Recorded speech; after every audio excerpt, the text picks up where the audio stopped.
અમદાવાદના ભાંભણ રોડ પર 6 વર્ષની માસૂમ સાથે દુષ્કર્મનો ઘૃણાસ્પદ બનાવ સામે આવ્યો છે। બાળકી ઘર પાસે આવેલા મેદાનમાં રમતી હતી તે સમયે કઈ સમય લાલચ આપી અજ્ઞાત સ્થળે લઈ જઈ તેના પર દુષ્કર્મ આચર્યું હતું।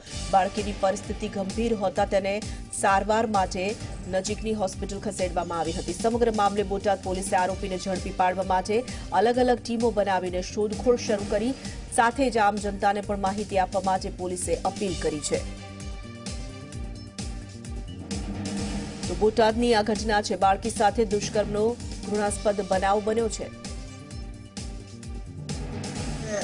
પોલીસે સંપૂર્ણ એલસીબી એસઓજી અને જિલ્લાના તમામ પોસ્ટની ટીમો બનાવેલ છે। સીસીટીવી ફૂટેજ જે જગ્યાએ ઘટના બની છે ત્યાંના સેલ આઈડી તથા લોકલ ઇન્ટેલિજન્સ કેળવીને વિવિધ જે એનો સાક્ષી છે નાનો બાળક છે એને પૂછપરછ કરવામાં તકલીફ પડી રહી છે કારણ કે બહુ જ નાનો છે અને ભોગ બનનાર પણ બહુ નાના છે એટલે એને કોન્ફિડન્સમાં લઈને સાયકોલોજીકલી એને એકદમ હળવાશથી પૂછપરછ કરવામાં આવી રહી છે।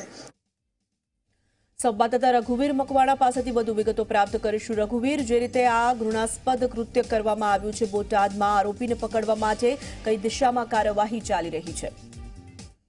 ચોક્કસથી વાત કરું છું, જે આજે ઘટના બની છે તે બોટાદના ભાંભણ રોડ પરની ઘટના છે।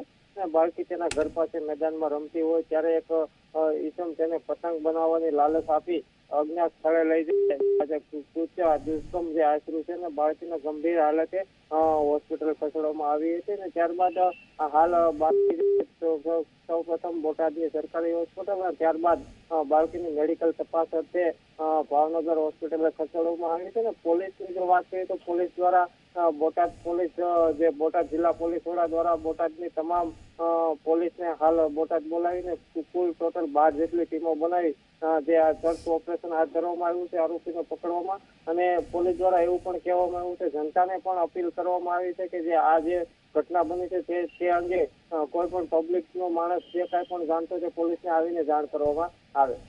બિલકુલ રઘુવીર, આભાર તમામ જાણકારી માટે। તો 6 વર્ષની બાળકીને લાલચ આપીને દુષ્કર્મ ગુજારવામાં આવ્યું છે। બાળકીની હાલત ગંભીર છે તેને હોસ્પિટલ હાલ ખસેડવામાં આવી છે।